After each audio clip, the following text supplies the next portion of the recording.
1 Corinthians 15:57. The Word of God says, "But thanks be to God who gives us the victory through our Lord Jesus Christ." Nagahatag kanato sa kadaugan. Amen. So my message today is the God of victory. So ang mensahe karon naguluhan ang Dios sa kadaugan. Amen. So Magampota, Father, I ask you today, God, to speak to us. Lord, I'm asking you now for your holy anointing. Amen. God, for myself, Pastor Mike, every person. God, I'm asking you to rebuke every disturbance in the Holy Spirit, supernaturally, that we may focus on the Word. God, I'm asking you that as I preach this Word today, that a spirit of hope and faith will arise in the heart of your people. Lord, you are indeed the God who gives victory. Lord God, speak to us now. We need your presence in the name of Jesus. Amen. Amen. So he said, "Thanks be unto God who gives us the victory through our Lord Jesus Christ." So nagingon sa diri nga apan salamat sa Dios nga mao ang nagahatag kanato sa kadaugan pinaagi sa atong Ginoong Hesukristo. Now, God is a God of victory. Ang Dios ay ang Dios sa kadaugan. God never loses. Ang Dios dili gayud siya mawad-an o dili siya mawala. Now, Satan cannot hurt God. Ang si Satanas dili siya makapasakit o ngadto sa Ginoo. God is never discouraged. Ang Dios dili gayud siya madiskurahi, He's never confused. dili siya malibog. He is God Almighty. Siya ang Dios nga labing gamahanan. But Satan attacks the people of God. Apan Satanas siya moatake ngadto sa mga katawhan sa Dios. So God has given us victory in Jesus Christ. Ang Dios siya naghatag kanatong kadaugan pinaagi kang Hesukristo. But Satan wants to steal the victory of the cross. Apan Satanas gusto niya nga agawon o kuhawon kawaton ang kadaugan nato nga nahitabo dito sa cross. Now let's go to 1 John chapter 5. 1 John chapter 5, verses 4 and 5. "For whoever is born of God overcomes the world. And this is the victory that has overcome the world, our faith. Who is he that overcomes the world but he who believes that Jesus is the Son of God?" Amen. Yun siya sa unang Juan 5:4-5. Kabisan unsa nga igaanak ng Juan 4 and 5. 1 John chapter 5, verses 5. 4 and 5. Yeah, that's the right one. 5.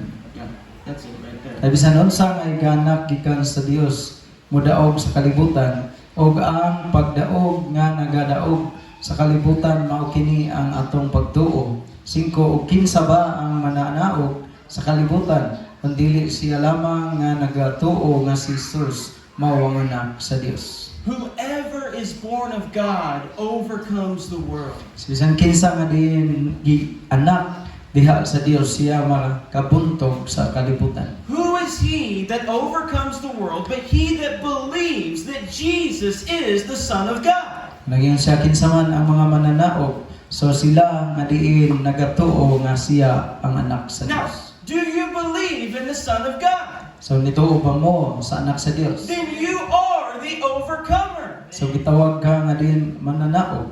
He said, "This is the victory that overcomes the world." So naging siya og mao kini ang kadaugan o mao kini ang pagdaog nga din nagabuntog sa kalibutan. Even our faith. Bisan pa sa ato ang pagtuo. Now, all that is in the world, Ang tanan nga naa sa kalibutan. the lust of the flesh, Ang mga pangibog sa unod. the pride of life, Ang gabos sa kinabuhi, the lust of the eyes. o ang mga pangibog sa mata. That is the work in the world. Mao kana ang mga buhat sa kalibutan. And it's working against the Christian. O kini siya nagapanglihok batok sa mga But Kristohanon. the one who believes in Christ, Apan siya nga din mituo kang Kristo. he overcomes the world. Siya makadaog o makabuntog sa kalibutan. You might be weak today. Siguro nga din karon kaning huyang ka. You are saved. So ikaw luwas, You love God. ikaw nagugma sa Dios. But at this moment, you don't feel strong in your faith. Apan yan nga kining mga panahona nga din dili kalig-on sa mong pagtuo. But according to the Word of God, Pansumala sa pulong sa Dios. you are called to be an overcomer. Gitawag ta og din mga taong madaogon. You are called to victory. Kita gitawag sa alang sa kadaugan. Amen. Now let's go to 2 Corinthians.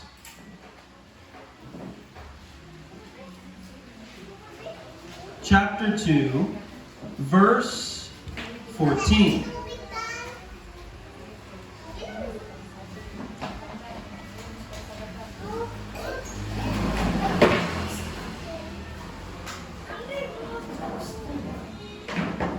So now thanks be to God who always leads us in triumph in Christ, and through us diffuses the fragrance of His knowledge in every place. Kadawang Korinto 2:14. Apan salamat sa Dios nga pinaagi kang Kristo nagamando kanato sa kanunay paingon sa kadaugan og pinaagi kanato nagapakaylap sa kaamyon sa kahibalo may tungod kaniya sa tanang dapit. So he said, God always leads us in triumph in Christ. So nagingon siya dito nga din ang Dios kanunay siya nga nagagiya kanato paingon ngadto sa kadaugan nga naa kang Kristo. So if you're a believer, you are called to victory. Kung ikaw sa kamagtotoo gitawag ka diha sa kadaugan. Victory over sin. Ang kadaugan nga diin nagabuntog diha sa sala. Victory over the power of Satan. Ang kadaugan nga diin kini siya nagabuntog diha sa gawom ni Satanas. For this cause came Christ into the world. Og tungod niining tanan nga diha lamang kang Ginoong Hesukristo nga siya miabot sa kalibutan. That He might destroy the works of the devil. Og din iya nga din bungkagon ang mga buhat sa kaaway o sa dautan. Amen. So we have victory. Now, I want to talk to you about 4 types of victory. So ako nga isulti kaninyo, papud kaninyo ang upat ka klase may tungod sa pagdaog o kadaugan. You know, every victory is not the same. Matag kadaugan dili kini siya nga nagsama. Now, number 1 is partial victory. So una is kani nga tipik lamang sa kadaugan o partira. I don't have the full victory yet, Din wala pa nako maangkon ang kinatibuk-an gid sa kadaugan. but I have part of the victory. Panako nga batunan ang tipik o bahin sa kadaugan. Now, God gave Israel to the Jewish people. Ang Dios siya nagahatag kang Israel ngadto sa mga Hudyo nga mga katawhan. When they left the wilderness, Sa dilaha nga din sila bibiya dito sa kamingawan. they had a whole promised land to conquer. Nga din aduna sila kining yutang saad nga din adto sila makabaton o kahayahay. Their first major victory was the city of Jericho. Ang una nga din dako nga kadaugan dito nahitabo sa syudad sa Jericho. Now, that was a partial victory. Kato siya gitawag lamang og tipik sa kadaugan. That was one city. Nga kato usa lamang ka syudad. But God had a whole promised land. Apan ang Dios aduna siya tibuok gayud nga din niyang giingon nga saad ang maong yutang saad nga Kanaan. And next they took Ai. O sa sunod nga kadaugan dito sa Ai. See, we have partial victory. So atong makita nga din kini siya mga tipik lamang matungod sa kadaugan. We rejoice in the partial victory. Nan kita mo bati og kalipay bisan sa tipik lamang sa kadaugan o parti lang. We don't stop there. Apan wala tal diha mihunong dapita. Now, I'll give you an example. Akong hatagan ta mo kanang pananglitan o sanglitanan. My sister Jessica, Iya ko nang igsuon si Jessica. she is lost. So siya kining nawala. Now, last year she came to T Hill. So katong milabay nga tuig nga nakaari siya diri sa syudad. Now, Kini barangay Tihil. total victory would be her salvation. Og ang kinatibuk-an gayon nga din ang kadaugan kanang kaluwasan. But when she came to this church, Pansaliha nga siya mianhi sa ini nga even simbahan. though she is not yet saved, Bisan pa nga dili pa siya luwas. her coming here was a partial victory. Siya mianhi diri og din siya nakabaton lang og kining tipik sa kadaugan. See, we have to receive the partial victory Nga din nga kadawat siya og tipik lamang parti lamang sa kadaugan. because it is the first seed Tungod kay kato siya gitawag nga mga unang binhi to the complete victory. alang sa kinatibuk-an gayud nga kadaugan. When we believed God for a church in Bhakti, Sa diha nga din ituo kita diha sa simbahan sa Bhakti. the first offering was very small. Una gayud nga din gihatag nga salapi gamay kayo. Now, what are you going to say? Well, God, it's just not enough. I don't believe that you'll do it. No, it's a partial victory. And I remember I held it up before God and I said, Lord, this is confirmation. You will do it, God. Sa diha nga ako ni nga gigunitan akong gihina niingon ko nga din kini siya mao gayoy kining paghatag sa kinatibuk-an o sinugdanan nga din mahitabo nga ang simbahan matukod. When you don't have the full victory, Sa diha nga din wala pa nimo ang tibuok gayud nga kadaugan. but you have a seed of what is to come. Apan nakadawat ka o diin napugsan ka o sa kabinhi alang sa kinatibuk-an nga umalabot. You rejoice in the partial victory. So mobati gitag kalipay bisan kini siya tipik lang sa kadaugan. You don't get comfortable, but you rejoice for what God has given you. Siguro dili ka makaingon nga din mauna gid ni siya o din makahatod nimo kaya pero nakahibalo ka nga din ang Dios mohatag sa kinatibuk-an. Now, in marriage, we often call this compromise. So diha sa kaminyoon so gitawag po diri nga din dunay pa kining sunod I didn't kay get uyon. everything I wanted, but I'll meet you halfway. I didn't get everything I wanted, but I'll meet you halfway. Nga din dili kuno tanan gyud pero yaha nga natagbo ang bisag katunga lang kuno niini. Now, praise God, when they cook bulad, they cook outside. Oh, sama na magluto ko no si yang asawa og bulad so sugot ra siya pero tos gawas. Now, I still smell gamay. Oh, so aron gamay ra kuno po diha hapon nga panimaho kay humutan siya abahoan. But praise God, I will take the partial victory. Amen? Salamat kay naka dawat siya og bisan tipik sa kadaugan. Praise God.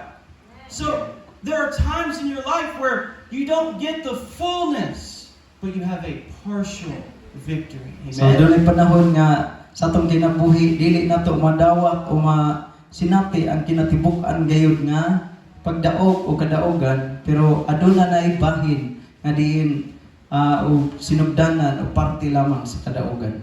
Now, number 2 is a painful victory. So ikaduha kanang kining masakit nga kadaugan. Now, this is Daog pero sakit. the kind of victory where you fight so hard. So kini siya nga diin sa klase sa kadaugan nga diin imong nakibisog yung ka pag-ayo. So nakadaog ka pero niagi o kasakit. And there are wounds and there are scars. Oh, doon na kuno yung mga samad niya, doon na po'y mga ulat. And even when the the victory comes, you're Oh, tired napangos. from the fight. Even when the victory comes, you're tired from the Ang fight. bisan tuod ug niabot tuod sa kadaugan, nidaog ka pero grabe ang kakapoy po di mo nga sinati. David was anointed to be king, Si David siya gidihugan aron siya mahimong hari. but many years he was chased through the wilderness by King Saul. Abot ang katuigan adiin siya ning adto sa kamingawan og gipangita og gigukod siya ni Haring Saul. Now, David said, I will not lift my hand against the Lord's anointed. Ingon si Haring David siya dili niya tugutan yang kamot nga diin magatandog sa tao nga gidihugan sa Dios. Because he had opportunity to take Saul's life. Kay dunay na kahigayunan nga diin niya mapatay si Saul. But he waited upon the Lord. Pan siya nagapaabot ngadto sa Ginoo. Now the time came So sa panahon nga siya hari, where Saul was killed in the battle. adin iyang kita nga diin kini siya diha panahon sa gubat siya namatay. This was from the Lord. O kini siya gikan sa Dios. This was victory for David. Kana siya kadaogan alang kang David. But it was a painful victory. Apan kini siya masakit man nga kadaogan. When word came to David, Ang pulong nga dinhi abot kang David, he wept over Saul siya mihilak tungod kang Saul. and over Jonathan, his brother. O sa iya pud nga kining kang Jonathan usab nga iya nga higala. So, Even though God raised him up as king, bisan ang tuod nga diin ang Dios nagbangon kaniya ingon nga hari. and even though he was in the will of God, Bisan pa nga naa siya sa kabubuton sa Dios. it did not come without pain. Wala to siya moabot kaniya nga wala gid siya makasinatig kasakit. Have you ever experienced that? So nakasinati ba mo niini? Even when your prayer is answered, there's so much war leading up that it hurts. Nga din bisan pa sa mga pag-ampo nga din imong gihimo nga doon na gayud kay pakibisog niini. O Now, din nadawat man nimo pero niagi og sakit. let's go to John 16. John chapter 16, verses 20 through 22. Most assuredly I say to you that you will weep and lament, but the world will rejoice. And you will be sorrowful, but your sorrow will be turned into joy. A woman, when she is in labor, has sorrow because her hour has come. But as soon as she has given birth to the child, she no longer remembers the anguish for joy that a human being has been born into the world. Therefore, you now have sorrow, but I will see you again, and your heart will rejoice, and your joy no one will take from you. Yung diri sa Juan 16:20, 22, sa pagkatinuod, magaingon ako kaninyo, nga kamo managpanghilak o managminatay, apan ang kalibutan magakalipay, kamo mas sinakit, apan ang inyong kasakit, mamahimong kalipay. 21, inigbati sa usa ka babayi, siya magaantos sa kasakit, kay nahiabot naman ang iyang takna, apan sa diha nga ang kahimugsuan na siya sa bata, dili na siya mahinumdum sa kasakit tungod sa kalipay nga nahimugso sa kalibutan ang usa ka bata. 22, sa ingon ni ana usab may kasakit kamo karon, apan makikita ra ko kaninyo pag-usab ug unya ang inyong mga kasing-kasing managkalipay ug wala unyay bisan kinsa magakuha sa inyong kalipay gikan kaninyo.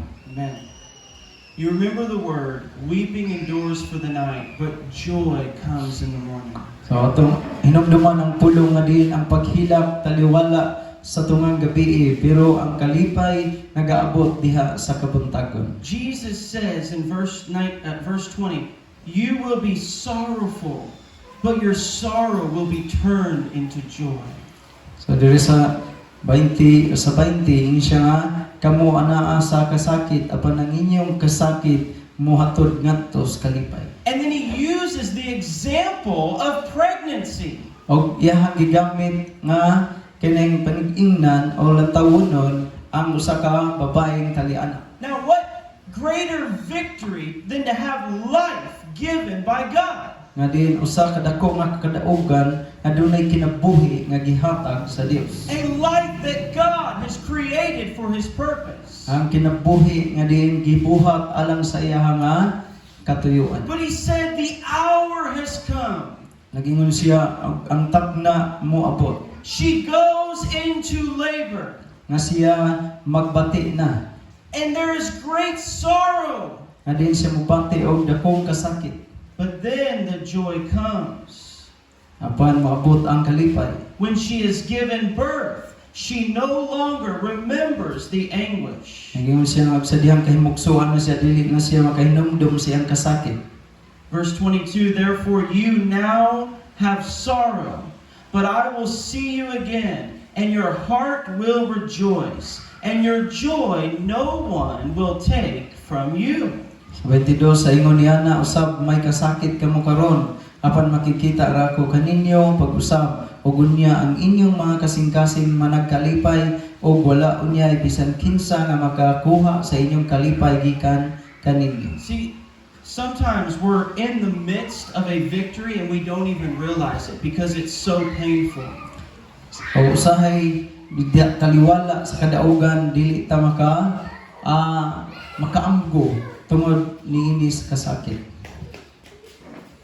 I remember whenever I got clean from my drug addiction. Ako nahinumduman sa dihang ako nahinlo gikan sa pagka-addict sa ginadaling tampan. When you stop taking drugs, it is painful for your body. Sa dihang nga din muhunong sa gamit sa ginadiling nga drugas, ang imong lawas mubati og kasakit. Your body will shake, Ang imong lawas magkurog, you will sweat. panington ka. When you stop drinking, it hurts. Sa dihang nga din mohunong ka og kining inom, mubati ni kasakit. When you ang atong stop lawas. smoking, you become irritated. Sa dihang nga din mohunong ka sa pagkining tabako, sumura ka og kaning dali nga marag mubuk kag buot. It's a painful victory. Ug kana siya sakit na siya pero munay gitawag nga kadaugan nga dili sayon. And I remember for 45 days, Ako na nga nahinumduman kanang mao nga 45 ka sana it felt like the world just stopped. nga diin kana siya aking hinumon. It was so, my mind was so dark and my body was missing the drugs. Andi ang akong hunahuna kaning gabugat o naglibog tungod kay kanang paghunong o pagtinguha nga diin mahunong gayud sa pagtumar anang drugas. But in that pain, Panyanang taliwala anang maong kasakit o kalisod. in that suffering, Anang pag-antos. God was working in me. Ang Dios nagapamuhat sa akong nga kinabuhi. Some of you are suffering even now, Ang uban kaninyo nagaantos bisan karon. but God is working in your life. Panang Dios nagapadayon sa pagpamuhat sa imong kinabuhi. And He will give you a victory.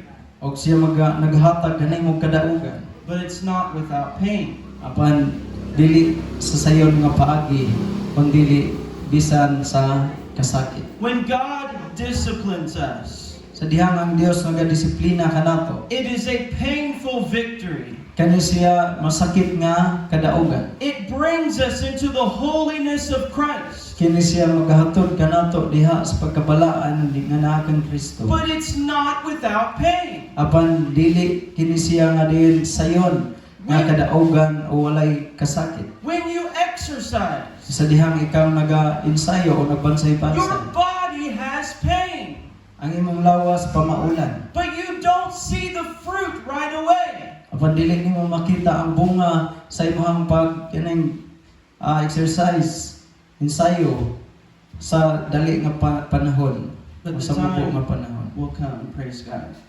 Amen. Now, number 3 is total victory. So ikatulo ang kinatibuk-an nga kadaugan. Total victory. Now let's go to Numbers chapter 33. Números kapitulo 33. Verse 51 until verse 53. Speak to the children of Israel and say to them, when you have crossed the Jordan into the land of Canaan, then you shall drive out all the inhabitants of the land from before you. Destroy all their engraved stones, destroy all their molded images, and demolish all their high places. Verse 53, you shall dispossess the inhabitants of the land and dwell in it, for I have given you the land to possess. 51 to 53. Números 33, 51 ato sa 53. Isulti mo ngadtos mga anak sa Israel o ipamulong kanila sa diha nga kamo manabok sa Jordan ngadto sa yuta sa Kanaan. Unya kamo magpahawa sa tanang mga pumulupyo sa yuta gikan sa tubangan ninyo ug magadugmok sa tanan nilang mga larawan nga bato ug sa tanan nilang mga tinunaw nga larawan ug magagunob sa tanan nilang hatag-as nga mga dapit. 53 ug kamo magapanag-iya sa yuta ug magapuyo diha kay nganha kaninyo gihatag ko na ang yuta aron magapanag-iya kamo ni ana. So again, God is speaking of the promised land. Ang Dios nagasulti may tungod sa yutang saan. So total victory is not just Jericho. So ang kinatibuk-an nga kadaugan dili katong nahitabo nga pagbuntog nila sa Jericho. But to take all of the land that God has promised. Apan kinahanglan nga din ilaha gayud nga mag-angkon ang yutang saan. Now he said, when you enter the land, Nagingon siya sa dihang kamo managsulod sa mga yuta. you will drive out all the inhabitants of the land from before you. Naging siya nga, huwag inyong papahawawon ang tanang pumuluyo sa yuta gikan sa tubangan ninyo. Destroy their altars. Huwag inalan nga inyo hangad gubon, bungkagon ang ilang mga halaran. Destroy their idols. Ang inyong dugmukon ang ilang mga larawan. Now verse 55. But if you do not drive out the inhabitants of the land from before you, then it shall be that those whom you let remain shall be irritants in your eyes and thorns in your side, and they shall harass you in the land where you dwell. 55. Apan kung kamo dili magapapahawa sa mga pumuluyo sa yuta gikan sa inyong atubangan nan katong inyong gitugutan nga magapabilin gikan kanila mamahimong ingon sa mga puling sa inyong mga mata og ingon sa mga tunok diha sa inyong mga kilid og sila magasamok kaninyo sa yuta diin kamo magapuyo. Total victory.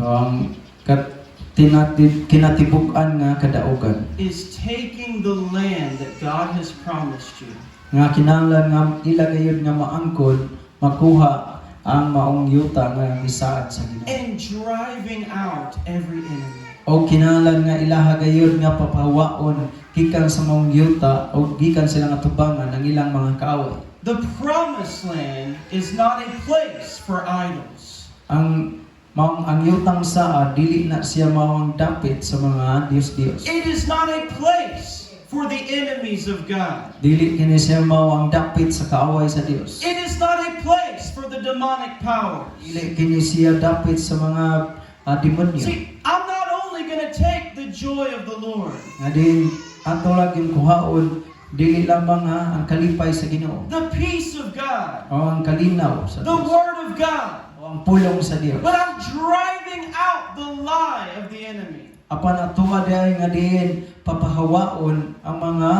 limbong sa kaaway sa atong I'm kinabuhi. taking the promise of His grace. Atuwa nga din gunitan o atuwa ang kunon ang saa diha sa grasya. And I'm driving out the discouragement and the lie of the devil.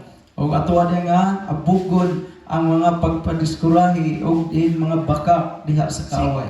He said, I'm giving you this land, Kay nagingon siya, akong ihatag kaninyo kining maong yuta. but you have to drive out the enemies. Apan kinahanglan inyong abugon sa gikan sa inyong atubangan ang inyong mga kaaway.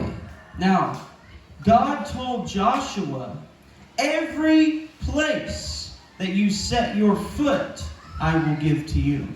Ang Dios nagasulti kang Josue, nga diin matagdapit, nga diin pagatumban sa iyong tiil akong ihatag kanimo. And toward the end of his life, O diha sa katapusan sa iyong kinabuhi, God spoke to Joshua. ang Dios misulti kang Josue. He said, there's still more land to possess. Nga diin aduna pay lain pa nga diin napiling nga mga yuta nga angay ninyong ang kunon. God didn't give it to them in one day. Ang Dios wala maghatag kaniya sulod lang sa usa ka adlaw. It said they took the promised land little by little. O kini siya makuha lamang maangkon ninyo ang mao nga yutang sad sa inanay nga paagi. They took one city and then the next. Sa sinugdan usa lang ka syudad dayon sunod na pod nga kadaugan lain na pod nga syudad ang ilang But nabutto. even when Joshua was old, Apan bisan pa si Josue sa diha nga tigulang na. he said there's still more to possess. Apan giingnan siya duna pagahihapoy dapit nga angay ninyo nga maangkon o mapatunan. Now, let's go to 1 Thessalonians chapter 5. Unang Tesalonika kapitulo 5. Today, our promised land is spiritual. Karon ang ato nga yutang saad gipasabot niini nga kini siya espirituhanon. The promise of His joy. Ang saad alang sa iyang kalipay. The promise of His provision. Ang saad sa iyang pagtagpo. The promise of His Holy Spirit. Ang saad niya mahitungod sa Espiritu It Santo. says we have been given every spiritual blessing in Jesus Christ. Kaya nagingon siya nga din iyan ang gihatag ang matag panalangin niya pinaagi o diha kang Kristo. Now here is the promise for the Christian. Kini mao ang mga saad alang sa Kristo. Now may, verse 23, now may the God of peace Himself sanctify you completely, that your whole spirit, soul, and body be preserved blameless at the coming of our Lord Jesus Christ. Versikulo 23.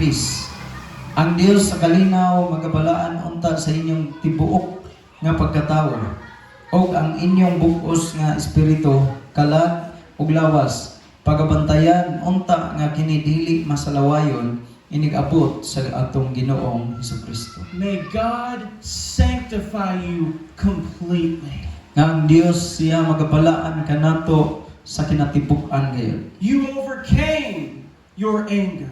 Nga din kinahanglan imong mabuntog ang imong kasuko. Now you overcome the spirit of pride. O nga karon ato nga din mabuntog ang espiritu sa garbo. You overcome your spiritual laziness. O ato ang mabuntog ang atong espirituhanong pagtapol. You overcome the doubt and the discouragement of Satan. Nga kinahanglan atong buntogon ang pagduha-duha o ang pagdiskurahi sa yawa sa atong He said kinabuhi. the God of peace will sanctify you completely. Nagingon siya ang Dios sa kalinaw nga di magabalaan kanato sa kinatibukan. In Hebrews it said He will make you complete for every good work. Nagingon siya sa Hebrehanon nga diin kamo mahimo nga mahimpit diha sa tanan nga mga maayong buhat. We are saved by grace. Kay kita naluwas pinagi sa grasya. And we are made holy by the grace of God. O kita nahimo nga din balaan tungod ra pud sa grasya sa Dios. We are saved by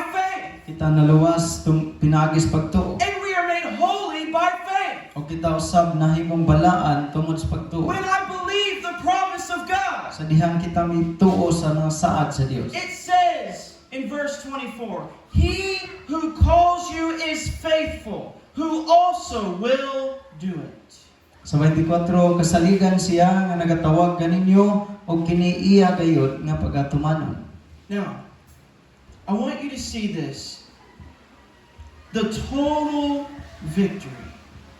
So gusto ko nga din inyo nga makit-an kini ang kinatibuk-an gayud sa kadaugan. When Israel left Egypt, Sa dihang ang Israel mibiya sa Ehipto, they had the spoils of war.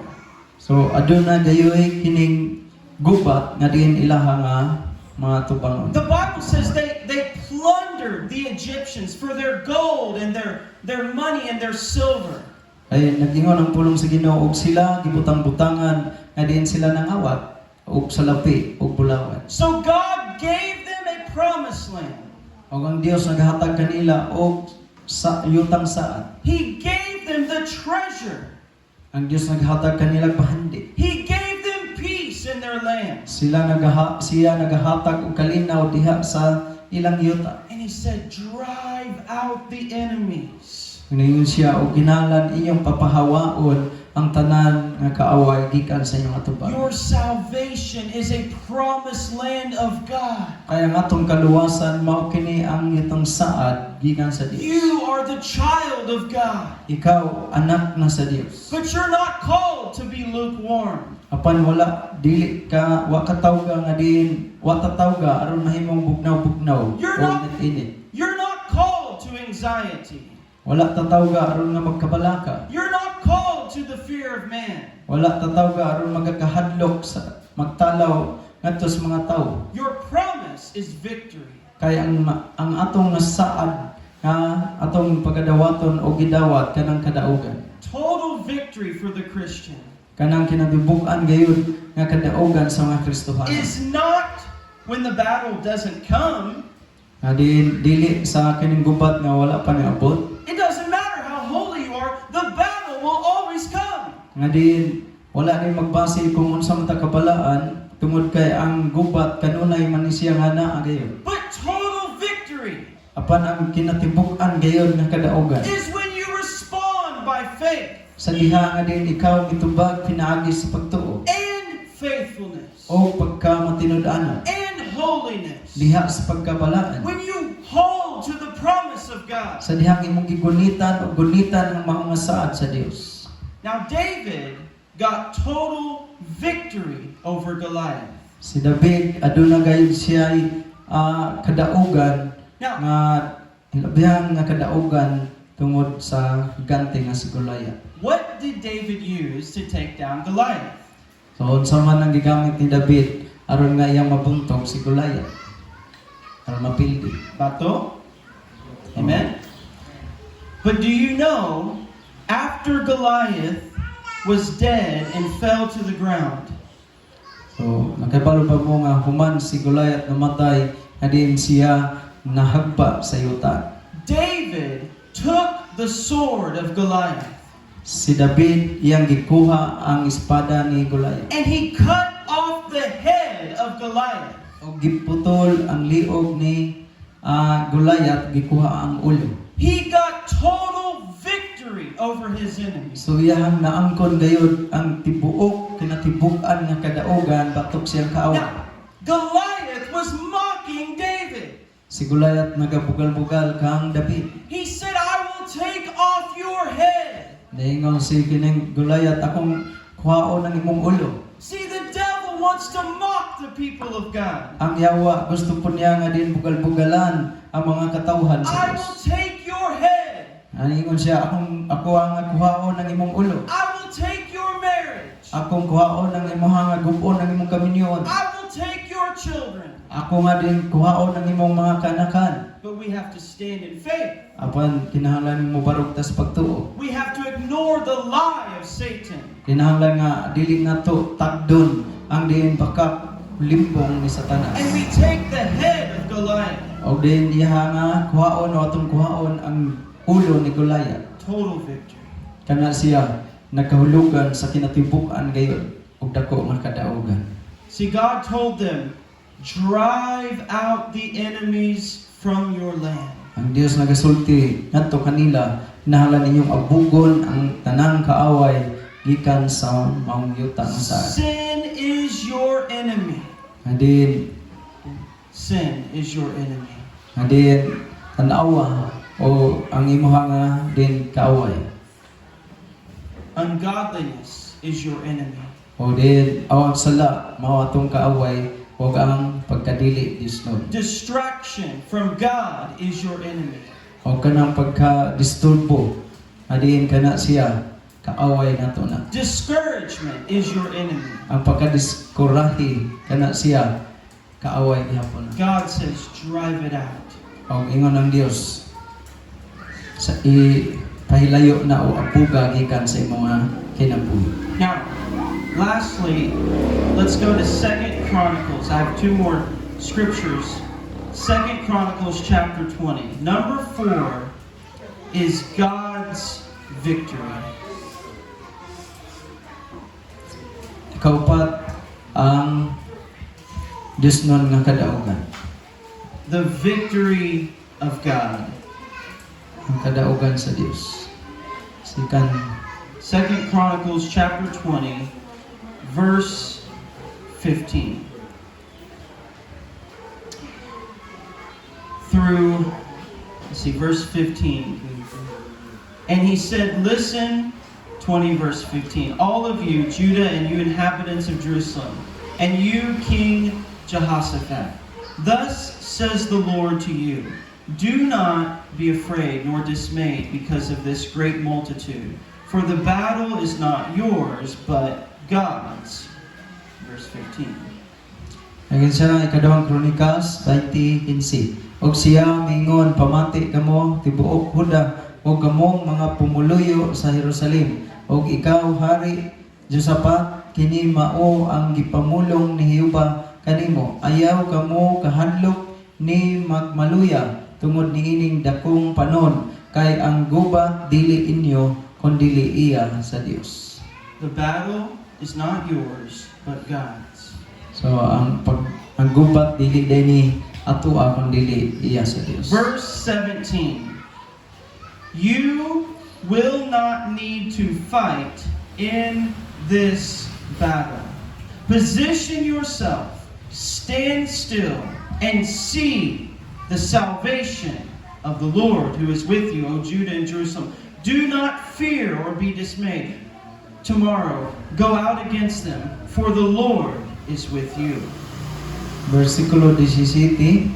Kamo dili kinahanglan nga makig-away ni ining maong gubat. Magpahamutang kamo sa inyong kaugalingon. Tumindog kamo sa walay lihok og tanawa ang kaluwasan ni Jehova.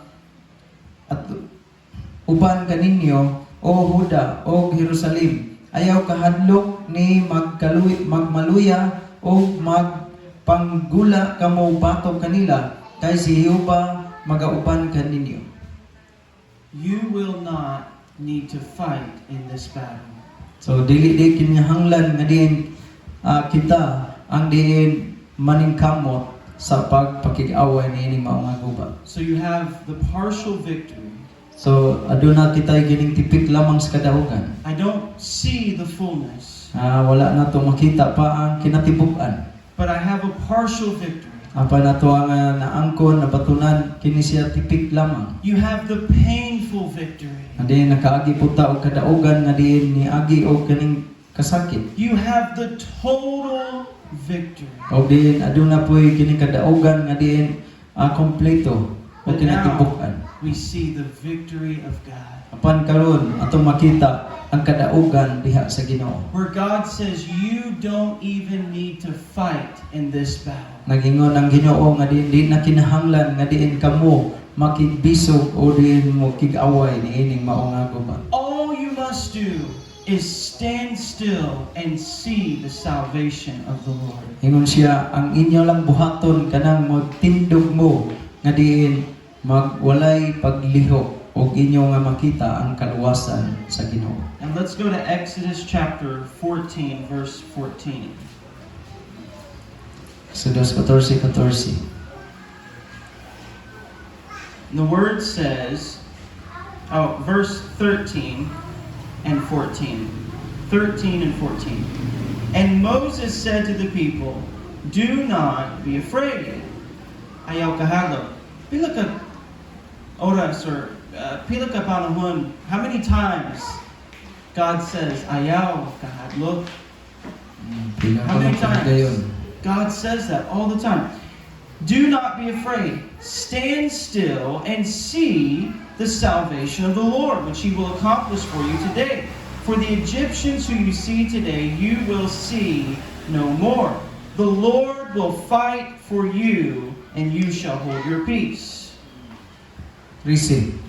Og si Moses mingon sa katawhan ayaw kahadlok, dili kamo maglihok, og tan-awa ninyo ang kaluwasan ni Jehova nga iyang pagabuhaton karon kaninyo.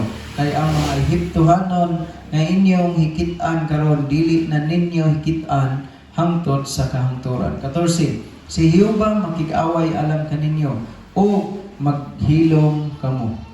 Amen. So the battle is not yours, but the Lord's. So dili ato aday ang gubat kun dili kini siya. He said, you will not need to fight in this battle. Ingon siya nga dili kinahanglan nga kamo ang makig-away ni ining gubata. And here, he said, stand still and see the salvation of the Lord. So diri nga ingon siya nga din og magtindog kamo nga walay paglihok og inyong makita ang kaluwasan sa And he Ginoo. said, God will fight for you. Kaya ingon siya kay ang Dios mao ang makig-away alang kaninyo. If God is fighting for you, Kung ang Dios makig-away para kanimo, you cannot lose. dili gyud ka mapildi. Now, if I fight for myself, Ako makig-away, akong kaugalingon ra. I can lose. So, pwede nga din mapildi ko. But if God is fighting for me, Apan kung ang Dios makig-away para kanako, then victory will come. o ang kadaugan moabot gayon. Now, where do we see this in the Bible? Asa man nato ni makita diri sa Biblia. When God fights for us, Sa dihang ang Dios nakig-away para kanato. and we did nothing but to see His salvation. Ug wala gayud kitay lain nga nahimo gawas nga din pagtan-aw o pagkakita lamang sa kaluwasan. Where He said, you will not need to fight. Sa dihang ingon siya nga di na kinahanglan nga kamo makig-away. Dito sa cross. O dito kini nahitabo dito sa cross. Jesus did it on the cross. O kini siya gihimo ni Ginoong Hesus dito sa cross. Now there's a second time. Adunay kini kaduhang gayon The second coming of Jesus Christ. sa ikaduhang pag-anhi ni Ginoong Hesus. You know, the Bible says, the armies which are in heaven Nagiingon ang Biblia nga diin ang mga sundalo nga naa sa kalangitan. will follow Him on white horses. Yun siya magasunod kaniya sa nga nagsakay sa puti nga kabayo. And He will come to make war and to judge in righteousness. Og siya magaabot aron nga di makig-away o magahukom alang diha sa pagkamataron. We will not need to fight in that battle. So dili kinahanglan na nga din kita makig-away ni anang maong gubat. We will simply see the salvation of the Lord. O kini ang ato lang buhaton nga diin magasulong ta sa buhaton sa Ginoo may tungod sa kaluwasan. There are times in your life where you just need to say, God, I don't know how to fight this battle. Can you fight for me? Doon ay panahon ba sa atong nga kinabuhi adin doon natay giatubang adin gubat unya makaingon ta dili kinahanglan nga ako ang makig-away ni ini Ginoo kundi ikaw alang kanako. The word says, if God is for us, who can be against us? Kaya ang pulong nagaingon kung ang Dios bato dapig kanato kinsa man ang makabato We kanato. are more than conquerors in Jesus Christ. Kay kita ang mga madaugon labaw pas mga mananaog diha kang Kristo. So let's stand together So manindog ta mga igsoon. and let's call upon the Lord as we sing. Ato ang adin tawgon ang ngalan sa Ginoo. Mag-aawit ta. and ask God today to fight for you. Then ato nga di pangayoon sa Ginoo nga diin siya ang makig-away para kanato. Naaman tayo mga gipakigbisogan. Amen. Let's bow our heads and pray. And I want you to see that in the Word of God, God says every promise is for you. You're not. Sugo nga din kakitata diya sa pulong sa Dios nga nag-ingon ang matagsaad niya alang gyud kanato. You're called to a life of faith. Nga din gitawag ta diha nga din magatuo kaniya A life of victory. sa kinabuhi sa kadaugan. So let's pray. Father, I just ask you today, God, that Lord, you will search us today and give us faith, Lord, for every battle, for whatever may come in our life, for the victory of the cross. Lord God, everyone here who believes in Jesus Christ, who has repented and believed the gospel, we are your children. We belong to you, Father. Our name is written in your book. So, Father, help us to always remember the victory of the cross. God, have mercy upon us. Give us great faith in our hearts. You are the God who fights for us. Lord, you're fighting for our marriages. You're fighting for our children. You're fighting even for the Philippines, for the United States, for Iran, for Israel, for China. Lord, the places in this world where there is great darkness, but you are the God who is great light, who has given the light of the gospel. Lord, there is no place that is too hard. There is no soul that is too far today. Lord God, I'm asking you now, and I know today that, God, the enemy would like to distract from the truth of your word. God, but right now, help us to refocus ourselves upon you, to come before your throne and to receive the victory of the cross. Lord God, we don't just want the partial victory. We're so grateful for the things that you have given, but we want the fullness of your promise, God. We want to see the fullness of what you have said. Lord, we rejoice for what we have now, but we look ahead for all that you have in our life, God. So, Father, today, even in our weakness, God, Lord, right now, would you move in this place? God, even if someone is here today who is discouraged, who has disturbance from the enemy in their life, or someone in their family, or something they need, God, give them faith to reach out today. Because you are the God who fights for us. Lord, your love is true. Father, thank you for your amazing grace. God, thank you for your goodness. Thank you, God, that each and every week you are working in us. God, you're doing a work in our life. God, sanctify us. Lord God, make us holy in your sight, that we may lay hold of the promised land. That you would sanctify us completely, spirit, soul, and body. In the mighty name of Jesus. Amen.